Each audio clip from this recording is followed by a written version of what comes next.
сүрөтүңдү жиберчи, ич кийим менен сүрөтүңдү жиберчи, ич кийим жок сүрөтүңдү жиберчи деп послеродовая депрессияга кабыл болдуңуз беле? Ооба, болдум. Жакында эле чыгып баратам деп айтсам деле болот.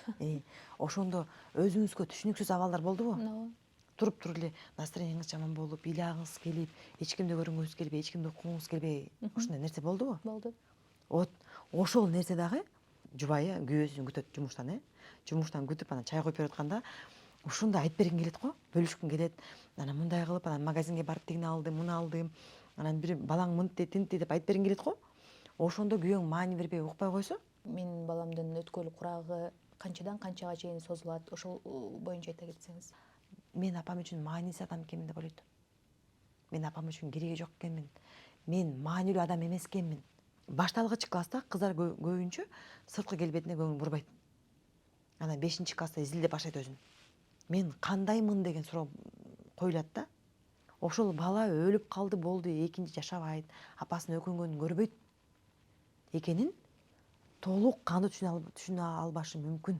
Ата эненин орду болуш керекпи же ата эне кандайдыр бир адиске алып барыш керекпи? Ошол курак ошол 12 жаш, 13 жаш курак бул бала үчүн көңүлгө муктаж деген курак. Эң биринчи эркек кишиде, үйлөнөм деген эркек кишиде, эркек балада. Саламатсыздарбы, Жылдыз Тайм YouTube каналынын көрөрмандары, сиздер менен биргеликте мен Айтолкун Анапияева. Алдыңкы убактарда биз психология темасында көбүрөөк кеп калабыз.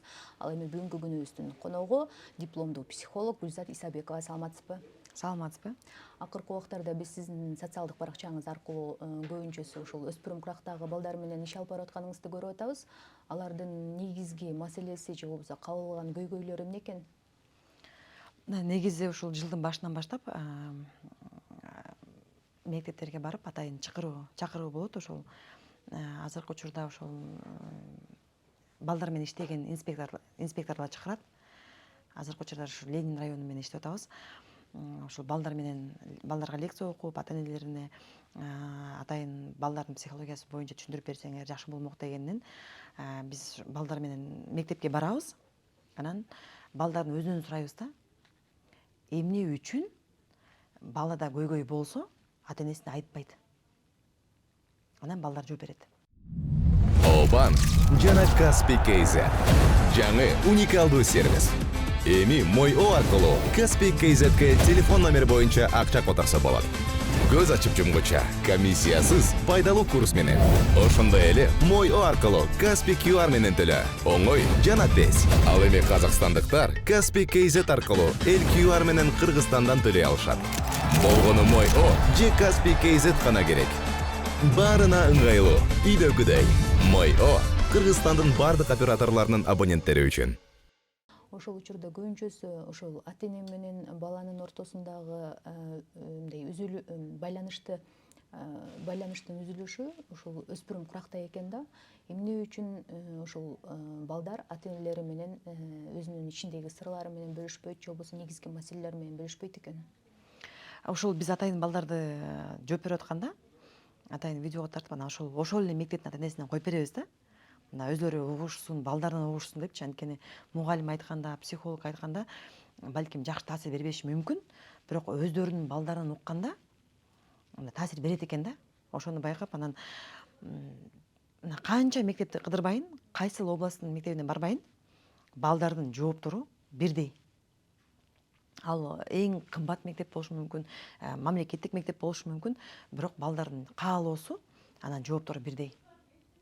Ата энебиз бизди укпаганда, бизди мисалы бала 1-классында, 2-классында аябай ушундай маалыматка толуп, окуяга бир күнү кандай өткөнүн айтып бергиси келет да. Ошондо ата энеси маани берип укпай койсо, бала бир айтат, эки айтат, апасынан ошону угууну каалайт да. Жөн эле кызыгып угуп коюусун каалайт. Жарым саат угуп коюусун каалайт. Ошол бала угулбай калганда, бала айтпай калат.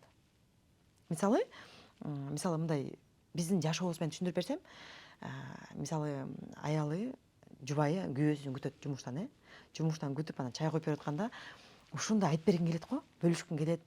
Анан мындай кылып, анан магазинге барып тигини алдым, муну алдым. Анан бир балаң мынтти, тинтти деп айтып бергиң келет го. Ошондо күйөөң маани бербей укпай койсо, кандай абалда болот? Аялдын шагы сынат, Шагы сынат да. Көңүлү калат, Ошол сыяктуу эле бала да ушундай да. Бала ушунчалык баягы балада мектептен башка дүйнөсү жок да. Болгон жашоосу бул мектеп. Болгон кызыгуусу мектеп. Ошол мектептен көргөн нерсенин баардыгын апасы менен бөлүшкүсү келет. Мисалы биз деле тойго барганда, бир жакшылык жамандыкка барганда же жашообузда бир нерсе болсо, биз телефон чалып кимге айтып бергибиз келет эң биринчи? Апабызга айтып бергибиз келет, жакындарыбызга айтып бергибиз келет, курбубузга айтып бергибиз келет. Демек биз бөлүшкөнү каалайбыз. Бир нерсе менен өзүбүздүн жашообузда болгон окуя менен бирөө менен бөлүшкөндү каалайбыз. Бала да ошондой.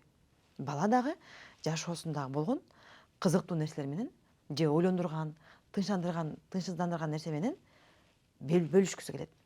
Биз бөлүшкөндө жеңилдейбиз, бир проблеманы айтып алсак, же кечээ тойго барганыбызды айтып алсак, бир ушундай бир эмоциябызды бөлүшсөк, жеңилдеп, жакшы болуп калабыз. Эгер бирөө бизди кызыгуу менен укса, бала да ошондой. Ошол 1-классында, мисалы, бала бакчага баргандар айтып келет. Анан мен бүгүн каша жедик, анан биз уктадык, анан ойнодук, анан менин оюнчугум талашып алды деп, ошол нерсеси боюнча айтып бергиси келет да бала. Анткени бала ошол бир күн кечке болгон окуяны мындай ичине баарын жазып камтыйт. Анан ошону шашып бөлүшкүсү келет. Бала бакчаны барып байкасаңар, бала бакчаны чыкканда эле, анан биз тамак жедик, анан биз каша жедик, анан биз уктадык, ойнодук, мультфильм көрдүк деп айтып берет. Сурабаса деле. Анан 1-класска барганда өзгөчө, 1-класска барганда дагы бала үчүн бул жаңылык да. 1-класска баруу деген ошондо бөлүшкүсү келет, айтып бергиси келет. Бирок ошол убакта апасы бошобой айтам, кое турчу деп айтса, же болбосо телефон менен сүйлөшсө, же телефонду карап отуруп алса, мен апам үчүн мааниси адам экенмин деп ойлойт. Мен апам үчүн кереги жок экенмин. Мен маанилүү адам эмес экенмин. Менин айтып бергеним апам үчүн кызыктуу эмес экен деп бала айтпай калат. Анан бала 5-класс болгондо сөзсүз түрдө 5-класс бул эң чоң этап. Баланын жашоосундагы эң оор этап, эң стресс боло турган этап да. Буга чейин башталгыч класстагы мугалим көзөмөлдөсө, азыр болсо 5-класста предметтик мугалимдер кирип баштагандыктан мындай кароосуз калгандай боло берет да балачы. Анткени мурда ошол мугалим таянса, ошол мугалимге айтып берет го, эже караңызчы, мен чукуп койду, анан мен тийишип койду, анан чачымды жулуп койду деп айтат го. Предметтик мугалимдерге көнө албайсың, пока антип айта албайсың. Анан ошол убакта переходный возрасттын 1-кадамы башталат. 5-класстан баштап, 4-класстын аягында, 5-класстын башында кыздарда переходный возрасттын, өткөлүү курактын 1-кадамы башталат. Жанагы айыз убагы келе турган убакытка даярдоо. Организм даярдайт да. Ал айыз бир эле убакта келип калбайт да, бир эле күндө келбейт да. Организм ошого 7-8 айдын ичинде даярданат. 7-8 ай болушу мүмкүн, бирөөдө 1 жыл болушу мүмкүн, 1 жарым жыл болушу мүмкүн да. Ошондо гормоналдык өзгөрүүлөргө душар болот организм. Ошондо кыздарда өзгө психикалык өзгөрүүлөргө душар болот да. Балада ошол өзгөчө кызда туруп туруп эле маана өзгөрүп калышы мүмкүн, туруп туруп эле бир нерсе жакпай калышы мүмкүн, туруп туруп эле өз жөнүндө мындай мен мындай пессимисттик көз караш болуп калышы мүмкүн. Мен сулуу эмесмин, анан мен мурдум чоң, анан кулактарым чоң, анан чачым жакшы эмес, анан боюм кичинекей, оозум мындай деп, оозумдун формасы чоң, кичинекей деп мындай өзүнө болгон самооценка, өзүнө болгон кызыгуу башталат. Өзүн изилдеп баштайт. Башталгыч класста кыздар көбүнчө сырткы келбетине көңүл бурбайт. Анан 5-класста изилдеп баштайт өзүн. Мен кандаймын деген суроо коюлат да. Ошол убакта апасынан келип сураса кыз, апа, менин мурдум чоңбу, менин кулагым ушундайбы, менин боюм өспөй калабы деп суроолор боло берет. Балада уже суроо пайда болот, суроо аябай көп болот. Ошол убакта баланы тынчсызданып аткан баланы мындай тынчтануу ата-энеден болуш керек. Анткени бала биринчи жолу 5-класс болуп атат. Ал суроолор, денесиндеги өзгөрүүлөр биринчи жолу пайда болду. Бала билбейт. Бала түшүнө албайт эмне болуп атканын. Бала толук кандуу акыл эси менен менде так менде переходный возраст болуп атат, менде мондай гормоналдык өзгөрүү болуп атат, мен чоңоюп баштадым. Денемдеги өзгөрүүлөр, фигурасынын өзгөрүүлөрү бул норма деп бала кабыл албайт. Пока анын ой жүгүртүүсү, психикалык курагы ага жол бере албайт. Ошон үчүн ата энесинен сураганда бала мындай тынч болуп, көңүлү ток болуп отуруп калат да. Демек ушундай турбайбы? Демек мен менен баардыгы нормалдуу турбайбы? Бул норма турбайбы деп бала тынч болуп калат.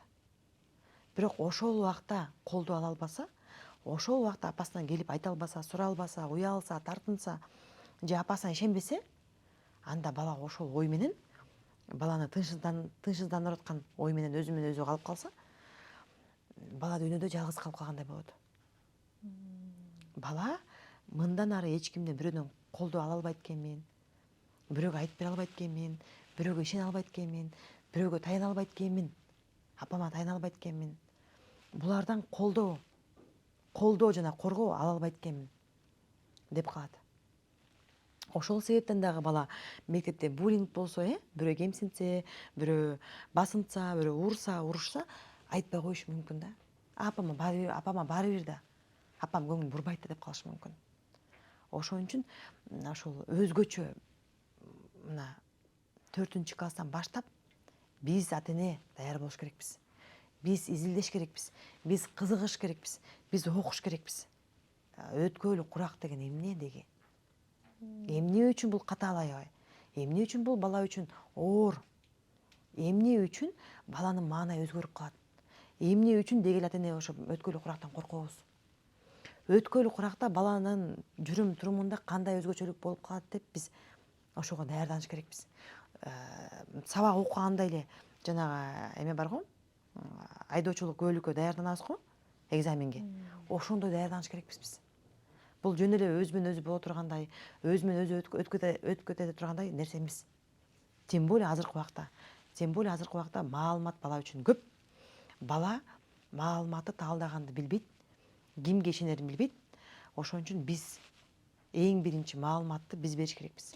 Ата эне өзү даярданыш керек деп атпайсызбы? Ошол ата эне кантип даярданат ушул баласынын өткөл курагына? Анан көбүнчөсү мен байкагандан ата энелер ошол баласындагы өткөл курактагы болуп аткан өзгөрүүлөрдү кабыл ала албайт да. Мисалга алганда өткөл курак көбүнчөсү сырткы келбети менен байланыштуу болот го. Баласы мындай орусча айтканда резко өзгөрүлөт, сырткы келбетин да өзгөртөт, кийинүү стилин да өзгөртөт.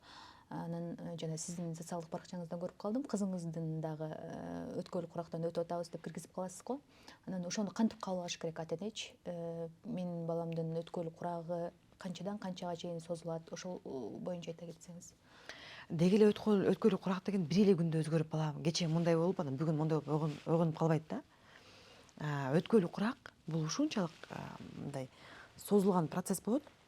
Анан ошол процессти эгер аябай апасы көзөмөлдөп байкаса, анда апасы, мисалы апасы даяр болсо, анан апасы баласы менен ошол куракта, именно ошол өзгөчө ошол куракта биз буга чейин балага ата эне катары болот болбойт деп эркелетип, туура нерселерди үйрөтүп эметсек, тарбияласак, эми өткөлү куракта биз дос болуш керекпиз.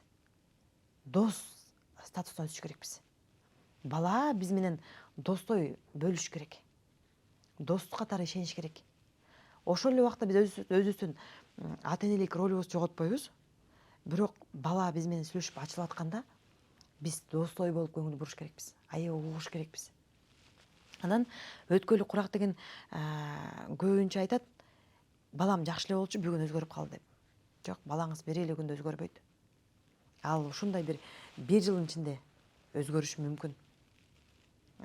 Бир эле күндө балаңыз кайшы айтып, каршылык көргөзүп калбайт.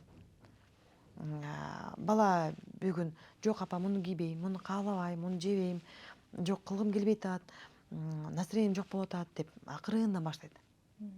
Ал баладан көз каранды эмес. Биз өткөлү куракты душман катары кабыл алабыз да, өткөлү куракта балдар өзүн өзү билип, бизге каршылык көргөзүп баштайт деп. Жок, андай эмес. Өткөлү куракта, мисалы, гормоналдык өзгөрүү деген болот. Ошол гормоналдык өзгөрүү балаңардан көз каранды эмес. Балаңар гормоналдык өзгөрүүсүн башкара албайт. Колунан келбейт. Анан бала өзгөрүү, менде гормоналдык өзгөрүү болуп атат. Менде гормоналдык өзгөрүү процесси болуп атат деп талдай албайт. Анализ албайт, байкалбайт бала. Аны биз байкай алабыз. Анткени балабыз туруп эле кечеки аябай шайыр, жашынакай балабыз туруп эле мындай маанай жок болуп калышы мүмкүн. Кече ушул светти жакшы көрүп, ушул өңдү кийем, ушул кийимди кийгенге макулмун деп калса, даже сурабай эле айтсаң деле өзү кийчү да, бүгүн болсо жок, мен муну кийгим келген жок. Бул өң мага жакпай калды. Балада мындай каалоо өзгөрөт, тандоо өзгөрөт. Орусча айтканда предпочтение өзгөрөт. Ал бир эле күндө өзгөрбөйт. Бала өзү айтып калышы мүмкүн. Апа, мага кара өңдөр жагып калды. Апа, мен розовый кийгим келбей калды. Апа, мага фиолетовый кийгим келбей калды. Анан сурайт да, эмне үчүн фиолетовый жакпай калды? Сен буга чейин розовый жактырчу эмес белең, эмнеге жакпай калды десе? Бул деген кичинекей кыздар үчүн. Бул детский свет, детский возрастта кийиш керек. Мен чоңоюп калдым деп айтат. Ошол чоңоюп калдым детский деген деле бул сигнал. Балам өзгөрүп баштаптыр. Баламдын көз карашы, баламдын табити өзгөрүп калыптыр. Демек, баламда чоңоюу процесси, ошол балакаттан чоңоюу процессини өткөлү курагына өтүптүр балам деп, бизде бул биринчи сигнал. Баланын табити өзгөрөт. Өзгөчө кийим боюнча. Эң эле биринчи сигнал ошол кийимден башталат. Мен муну кийбейм, бул мага жакпайт, мен мындай каалабайм деп калат. Анан албетте балаңыздын өзгөчө кызыңыздын дене түзүлүшүндөгү өзгөчөлүктөр пайда болот. Ошол пайда болгондон баштап эле балаңыз өткөлү куракка кирди деп эсептесеңиз болот. Төш чыгып баштайт го. Ал эми дарылуу эле момду чыгып калбайт го. Ал кичине этап менен чыгат, Ошондо кызыңыз келет, мама момундай болуп атат деп. Ошол моментте, демек кызымда өткөлү курактын биринчи кадамы башталыптыр деп биз туюш керекпиз. Анан сурадыңыз, кантип ата эне даяр болуш керек деп. Азыр YouTube каналдарында ушунчалык кыргыз тилде маалыматтар аябай көп. Өспүрүм десеңер эле, өткөлү курак өспүрүм деп сурасаңар эле, орусчасында бар, кыргызчасында бар, атайын китептер бар. Деги эле өткөлү курак деген эмне? Ата эне эмнеге даяр болуш керек? Анан мындай ситуация болсо, бала ата эне кандай реакция кылыш керек? Мисалы, балаңыз кайшы айтып эч жаап кетип калдыбы? Ошондо биз эмоциябызды басыш керекпиз.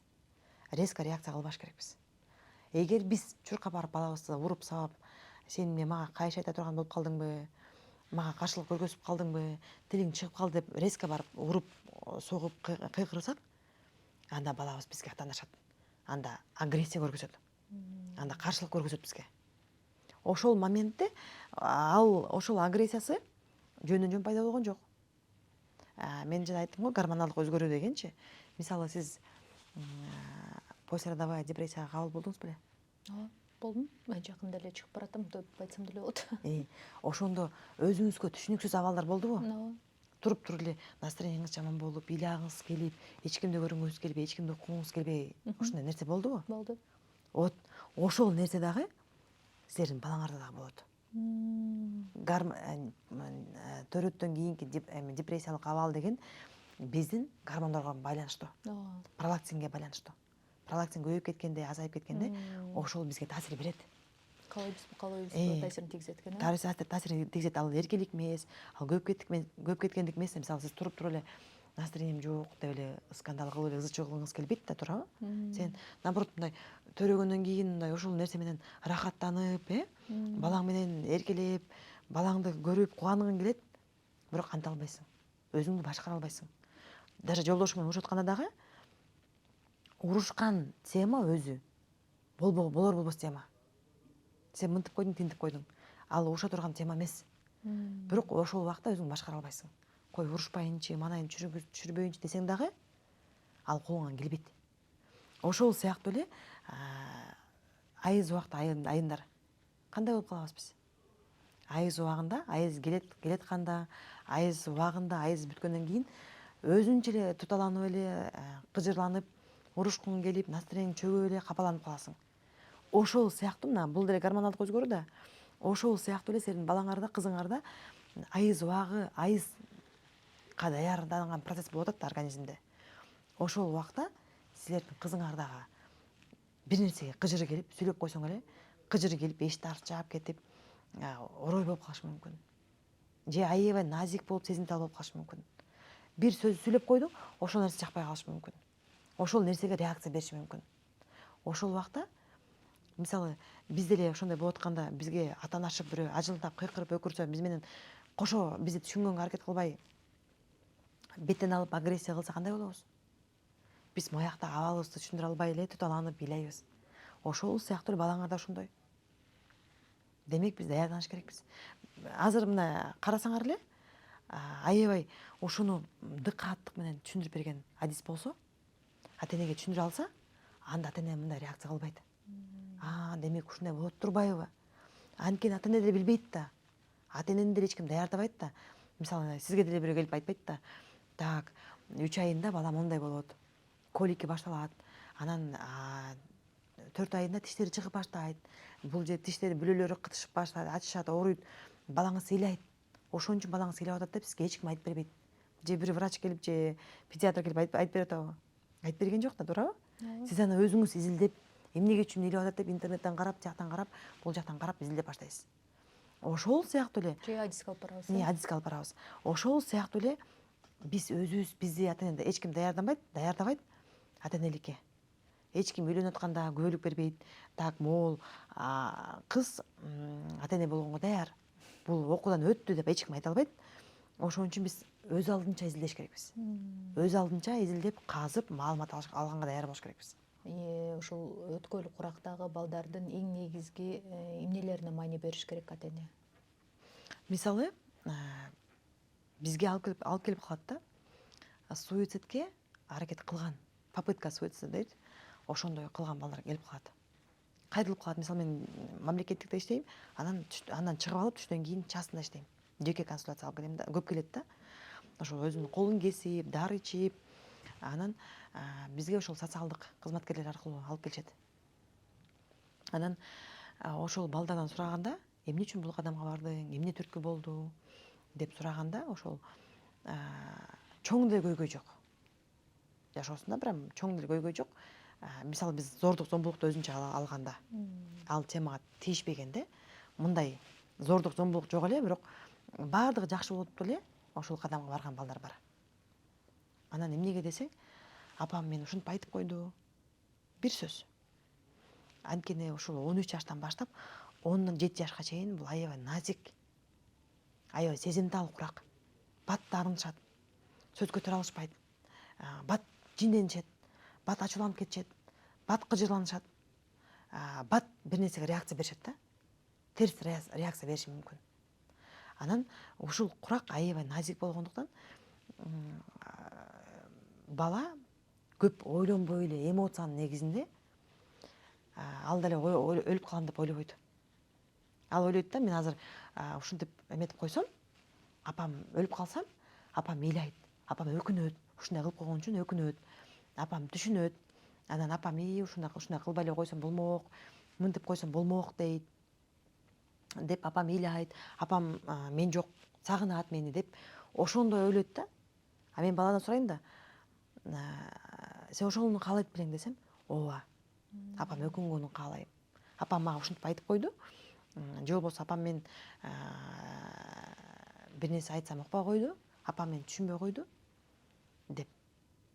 Ошол бала өлүп калды болду, экинчи жашабайт, апасынын өкүнгөнүн көрбөйт экенин толук кандуу түшүнө албашы мүмкүн. Ошол эмоция башкаргандыктан эмоциянын негизинде эле барышы мүмкүн. Анан эгер жашоосунда бир нерсе, бир оор, катал бир нерсе болуп, татаал бир нерсе болуп, чоң көйгөй болгон болсо, же депрессиялык абалга түшсө бала, анда бул нерсеге көпкө чейин даярданышы мүмкүн. Негизи суицидке барам деген балада сырткы белгилер болушу мүмкүн. Кээ бир балдар билгизет, кээ бир балдарда билинип калат, кээ бир балдар билгизбегенге аракет кылат. Жашырат. Мисалы, балаңыз кече шайыр болуп эле, аябай активный болуп, шайыр болуп, элдер менен аралашкан балаңыз эле бир моментте түнүп болуп калса, бул белги. бул силерге белги. Эми ал бир эле күндө ушундай эмес да. Апасы аябай байкооч апасы болсо, байкаган, көңүл бурган апасы болсо, байкайт да, эмнегедир балам башкача болуп калды, эмнеге ушундай болуп калды деп изилдеп баштайт. Досторунан сурап баштайт, үйдөгү башка балдардан сурап баштайт, байкадыңарбы өзгөрүү болуп атат деп. Акырын изилдеп баштайт. Анан баласы менен келип сурап отуруп сүйлөшөт.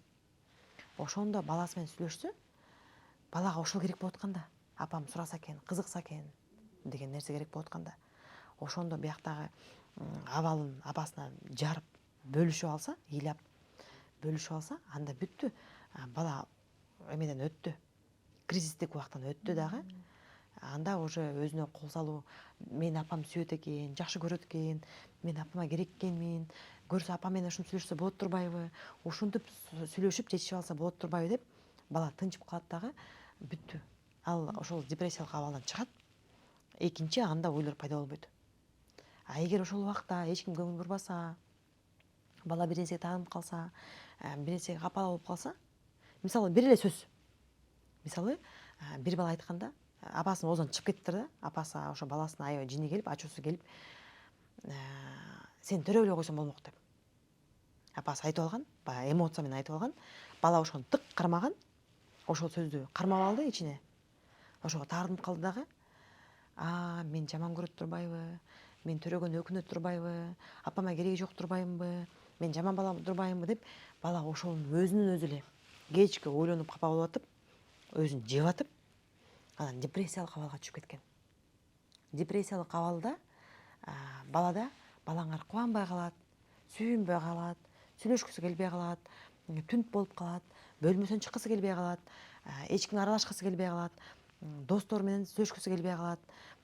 Даже элементарно мультик кече көрүпкөн, жактырган мультиги болсо, бүгүн көргүсү келбей калат. Тамагы дагы өзгөрүп калышы мүмкүн. Же балаңыз аябай ашыкча жеп баштайт, же балаңыз тамак жегиси келбей калат. Мына, ушул силерге белги болуш керек. Демек, эгер апасы аябай байкооч болуп, баласынын жүрүм турумун буга чейин аябай изилдеп билсе, ал дароо эле байкайт. Биринчи, экинчи күндө эле байкап калат. Балам өзгөрүп калды деп. Бирок кээ бир балдар ошол көйгөй менен бөлүшкөндү үйрөнбөгөн бала, мисалы, апасы менен көп сүйлөшпөгөн, апасы баласы менен сүйлөшпөгөн, экөөнүн мамилеси жок, эмоционалдык байланышы жок, ишенимдүү мамиле жок болсо, анда бала билдирбейт, көргөзбөйт, көргөзбөгөнгө аракет кылат. Жана көз камералардан тышкарыда сүйлөшүп калбадыкпы? Азыркы учурда социалдык тармактар көп, социалдык баракчалар көп. Анан балдар, кыздар балдар менен таанышуусу дагы аябай мындай орусча айтканда доступно депчи. Анан ушул нерсени ата эне кандай кылып контролдош керек? Анан кийин эми каалайбызбы, каалабайбызбы, 16-17 жаштагы кыз же жигит биринчи мамиле түзөт да. Бул кыз жигит мамилеси же болбосо жана башка. Ошол нерселерге ким мындай даярдаш керек? Ата эненин орду болуш керекпи же ата эне кандайдыр бир адиске алып барыш керекпи? Мындай да, биз баштан баштасак, эгерде балада сүйлөшүү жок болсо, сүйлөшүү, баарлашуу, бөлүшүү маданияты болбосо, ошол нерсе калыптанып калбаса балада, бала өзү менен өзү, жана кыздардын сөзүнөн уктуңуз го, эгер бала менен ата энеси менен мамилеси тыгыз болбосо, бала ата энеси менен сүйлөшүп ишенбесе, анда бала бүт болгон нерсесин ичине катып калат, үйрөнүп калат. Анан жалгыз сезип баштайт өзүн. Жалгыз, мисалы, көп көңүл бурбаган бала өзүн жалгыз сезип баштайт. Анан 6-7 класста ошол жалгыздык сезимден кутулгусу келип баштайт. Бир өзүнөн дос тапкысы келет, сүйлөшкүсү келет, өзүн керектүү сезгиси келет. Бирөө үчүн мен керектүүмүн, маанилүүмүн деген ойду каалайт бала.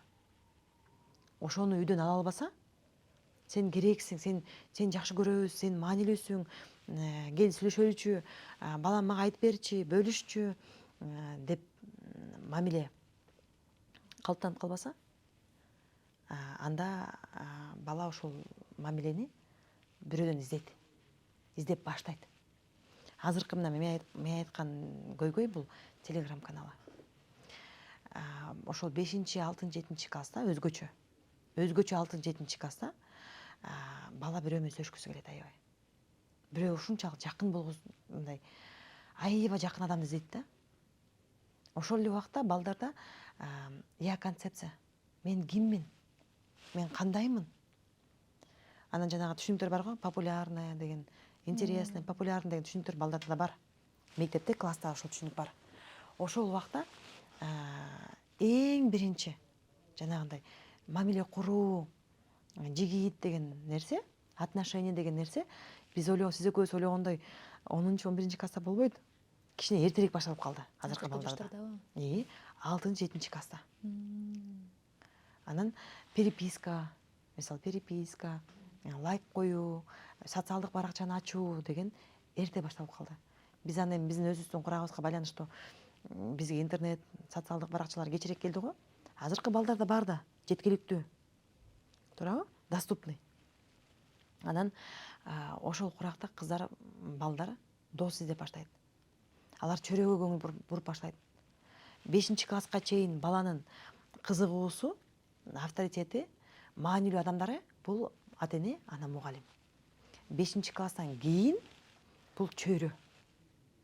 Дос болгусу келет, популярный болгусу келет, мындай бир эмеде мындай социалдык тайпада болгусу келет. Социалдык группада болгусу келет. Анан ошол убакта бизде телеграм каналдарда мектептер арасында, балдар арасында достошуу деген бар. Бул нормалдуу нерсе. Мисалы 7 класстын кызы, 7 класстын башка мектептин 7 класс кызы менен же бала менен достошуу, виртуалдык достошуу деп коет. Ошол нерсе нормалдуу нерсе. Кандай мен бул мектепте окуйм, бул баланча класстамын. Тиги болсо, ооба кандай мен мисалы бул мектепте окуйм, бул райондо жашайм. Мен муну жакшы көрөм деп таанышып, баарлашып бул негизи нормал да. Бирок ошолордун арасында жаш балдардын сүрөтүн коюп алып, Сатнакай, Соонун жаш балдардын сүрөтүн коюп алып, чоң эле кишилер балдар менен таанышып сүйлөшүшү мүмкүн. Жана жалпак тил менен айтканда педофилдер. Жакында эле ушундай бир анализ жасашыптыр. Ошондой кичинекей кыздын сүрөтүн коюп социалдык баракчага каттаптыр. Анан кийин ошолордун арасынан 35 жаштагы деп атат го дейм киши жазып ыдык көргөзгөн билдирүүлөрдү калтырыптыр да. Анан демек азыркы учурда ата-эне дагы, коом дагы, мектеп дагы баланы коргоодо кандай чаралар көрүш керек деп ойлойсуз? Ушундай зордук зомбулуктун алдын алуу үчүн коомдо ар кандай окуялар болуп атат. Ошолорду алдын алуу үчүн кандай чаралар көрүлүш керек? Балдарга кооптуу аймакты түзүп берүү үчүн. Мисалы, бала ойлобойт. Ушул киши, ушул сүрөттүн артында, ушул телефондун артында тигил немеде, байланыштын тигил чекитинде чоң киши болушу мүмкүн, педофил болушу мүмкүн деп бала ойлоно албайт да. Бала билбейт ал жөнүндө. Пока анын ой жүгүртүүсү биздикиндей кенен эмес. Кууш. Биринчиден. Экинчиден, мага бирөө зыян алып келип коюшу мүмкүн деген түшүнүк жок. Анан кибер коопсуздук боюнча дагы баланын түшүнүгү жок. Ошол эле кишилердин, ошол эле переписканын арасында киши айтышы мүмкүн. Ал киши эмес да, ал баланын түшүнүгү ою боюнча ал өзү менен тең эле бир жашынакай бала. Сүрөтүңдү жиберчи, ич кийим менен сүрөтүңдү жиберчи, ич кийим жок сүрөтүңдү жиберчи деп айтышы мүмкүн. Эми ал бала ошол адамга, ошол анын ою боюнча ошол балага көнүп, жакшы көрүү сезим пайда болгондуктан эч нерсени ойлонбой эле сүрөттөрүн жиберип коюшу мүмкүн. Кээ бир убактарда ошол алдап, мен сага изин салып берем, мен сага М-банкыңа акча салып берем, анан тиндей кылам, мындай кылам деп алдашы мүмкүн. Өзгөчө бала көңүлгө муктаж болуп турганда.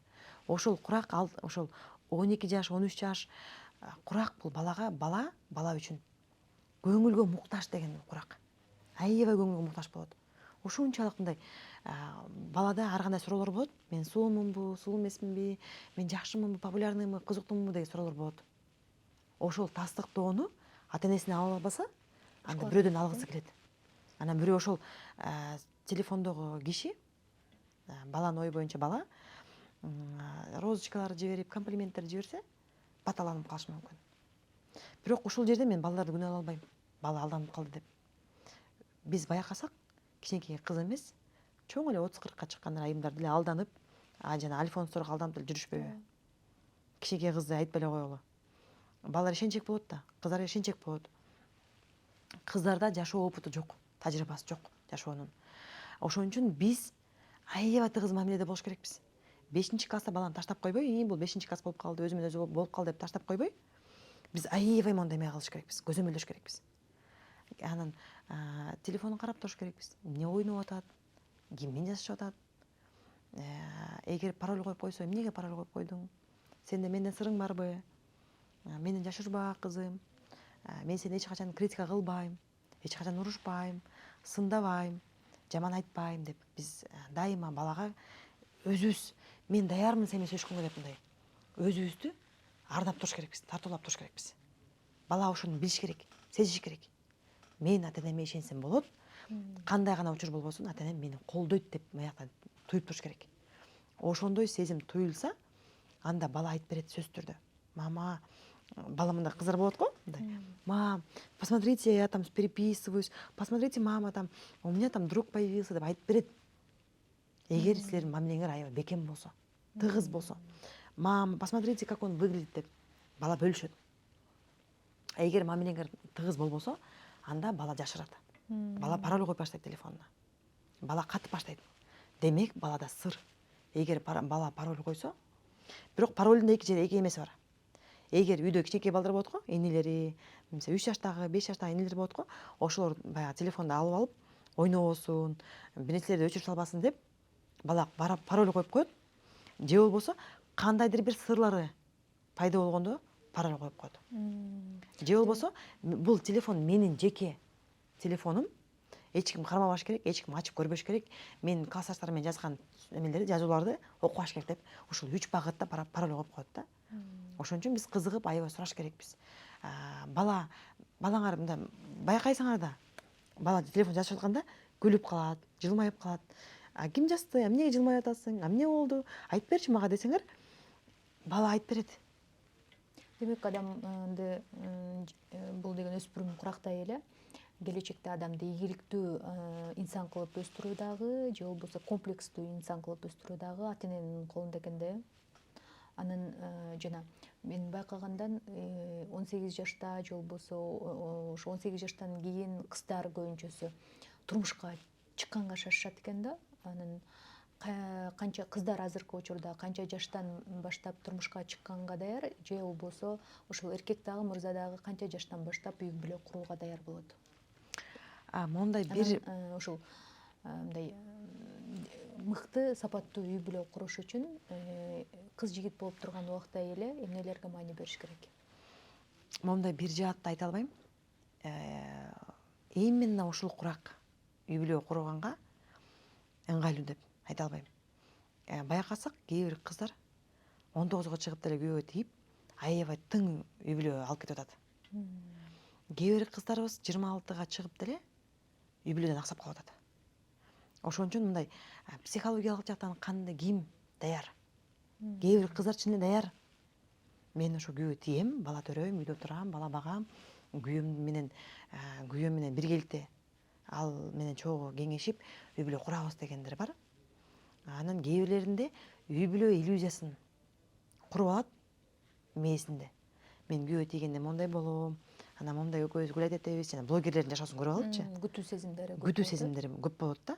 Мындай реалдуу көз карашта болбой калышы мүмкүн. Анан күтүү, анан реалдуу болуп калышы мүмкүн. Ошон үчүн жаш кыздар үй бүлө куруу деген эмне?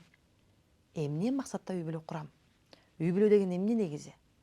Үй бүлөдө аял затынын ролу кандай?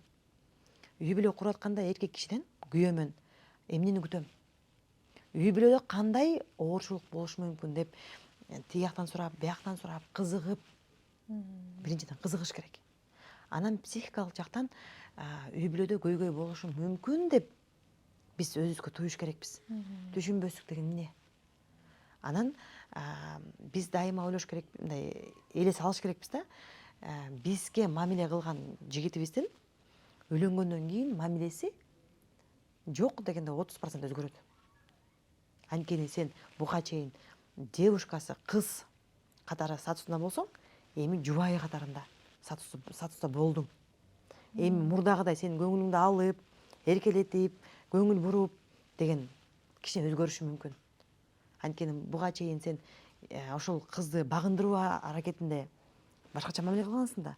Эми ал сага багынып уже жубайың болуп калды, мамиле өзгөрүп калышы мүмкүн. Биз ошо күйгө тийип атканда, могул биздин романтикабыз 30%ке, 50%ке жоголушу мүмкүн. Реалдуу жашоо болушу мүмкүн. Үй бүлөдө, үйдө, турмушта мунун мамилеси башкача болушу мүмкүн, жүрүм туруму башкача болушу мүмкүн деп биз 50% кыскартып коюш керекпиз. Буга чейинки анын романтикалык эмелерин, кадамдарын. Ошол сыяктуу эле эркек киши дагы. Эң биринчи эркек кишиде, үйлөнөм деген эркек кишиде, эркек балада үй бүлөнү эмне максатта куруп атам? Менде кандай жоопкерчилик бар? Менин жубайым мага таянат кайсыл учурда? Мен жубайыма эмне беришим керекмин? Коопсуздук, камкордук, кызыгуу.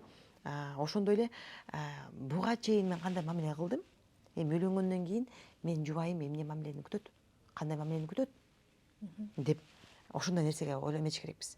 Ошондой эле ошол үй бүлөнүн, мисалы ошол баланын ата энеси дагы балага акыл насаатын айтыш керек деп ойлойм. Аял кишиге кандай мамиле кылыш керек? Аял кишинин орду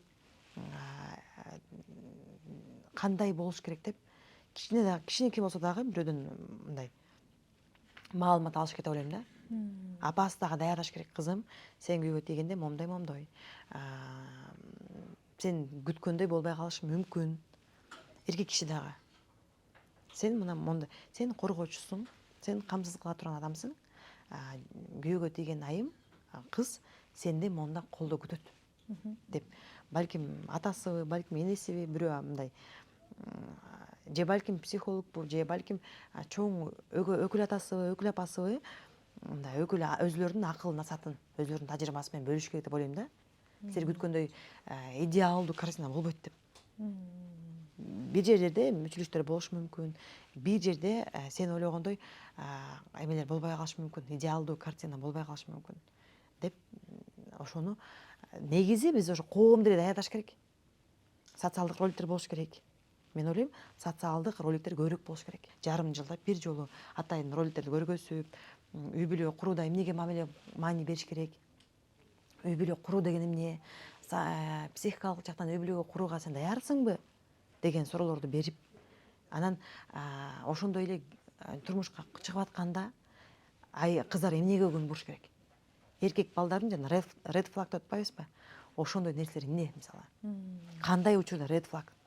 Бирок биз ред флаг дегенибиз менен дайыма эле эркек киши өзүнүн жүзүн көргөзө бербейт. Бала өзүнүн жаман жагын көргөзө бербейт да. Ал жалаң эле жакшы жагын көргөзүшү мүмкүн. Ошол эле убакта эркек балдарга да биз түшүндүрүш керекпиз. Мисалы, свиданияга бараткан, жолугушууга бараткан кыз албетте өзүнүн жакшы жагын көргөзөт. Аябай милашка болуп, мынтип, тинтип, анан өз күйгө тийгенден кийин боюнда болгондо дагы сенин жубайыңда моундай өзгөрүүлөр болуп калышы мүмкүн. Азыр байкадыңызбы? Көбүнчө кайсыл убакта ажырашат?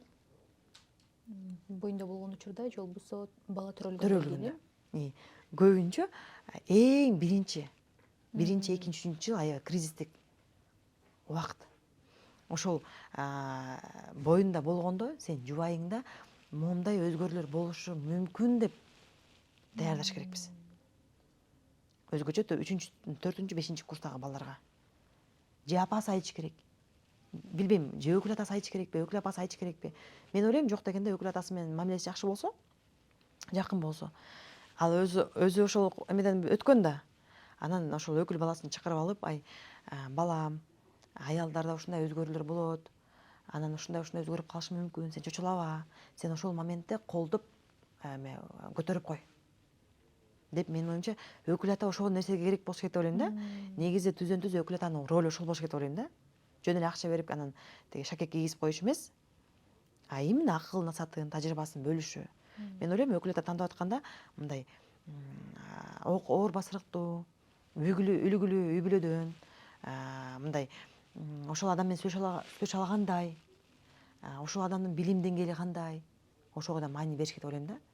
Анан ошол үй бүлө куруп атканда дагы ошол эки жаштын билим деңгээли кандай. Эгер билим деңгээли тең болсо, билимдүү болушса, мисалы мага азыр жаштар келип калат. Эже биз урушуп атабыз, ажырашканга жетип калдык. Балким биздин немебиз туура эмес кылып атабыз деп жаш жубайлар, мына 2024-25 жылдар үйлөнгөн жубайлар кадимкидей семейный консультацияга келип калышты. Буга чейинкилер келбейт да. Ой, барбайбыз, эмне кереги бар деп. А бирок мына азыркы жаштар аябай келип калышты. Анан ошол нерсени түшүндүрүп бергенде, психолог түшүндүрүп берсе, мисалы айтат да бир бала, мен үй бүлө куруп атканда, кыз жигит болуп жүргөндө, менин аялым аябай назик болчу, катуу кыйкырчу эмес, аябай акырын сүйлөчү, мындай характерин көргөн эмесмин.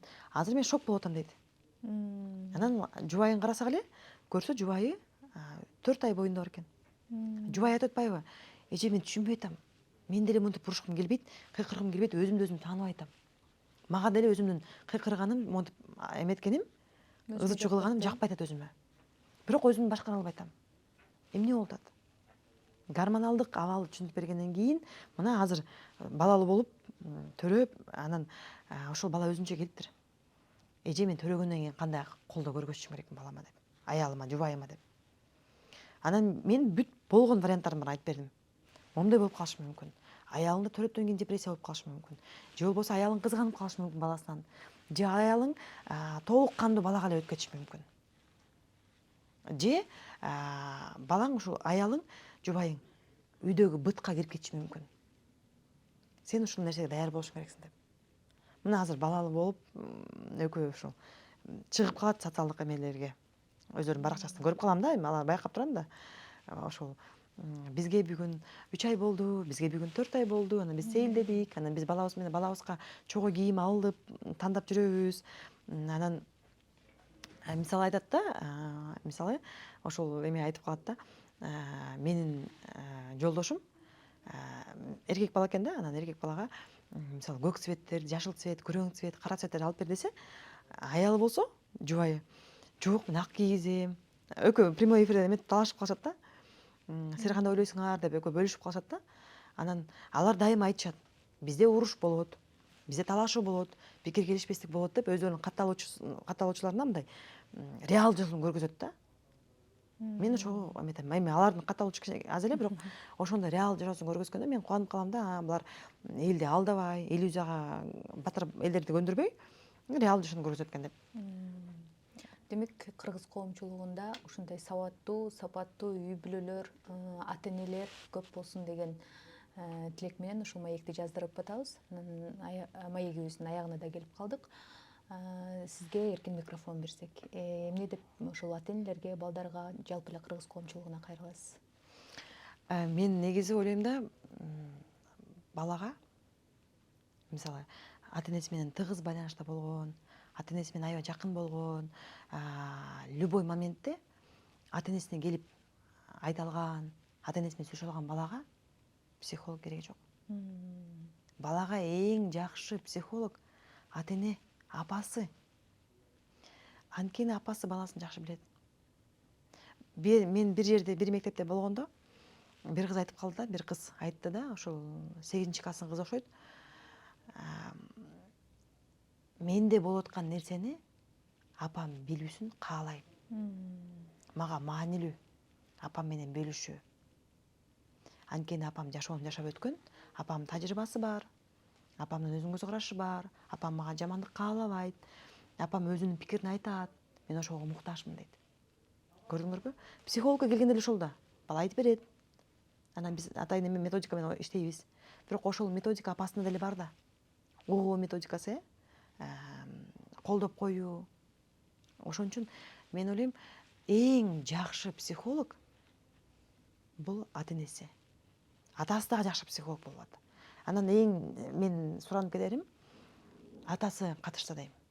тарбия берип атканда тарбияга атасы аралашса, бул сенин тарбияң, бул сенин балаң дебестен, күнүнө жумуштан келгенде 10 мүнөт баласы менен тамак ичатканда сүйлөшүп, каткырып, бала атасына келип таяна алса, эркек бала болобу, кыз бала болобу, атасынын ролу чоң. Ошон үчүн атасы да аралашса, көйгөй болбойт. Бала айтып келе алса, атасы ата-энесине таянса, анда биз көрүп аткан көйгөйлөр болбойт. Жана угуп атабызго, буллинг болуптур анан деген нерселер азыраак болот деп ойлойм. Ошон үчүн эң жакшы психолог бул ата-эне. Рахмат, келип бергениңизге Гүлзат айым. Рахмат. Ал эми бүгүнкү берүүбүз сиздер үчүн пайдалуу болсо, демек биз өзүбүздүн максатыбызга жеткен болобуз. Жалпыңыздарды Жылдыз Тайм YouTube каналына катталып, комментарий жазып кетүүңүздөрдү суранабыз.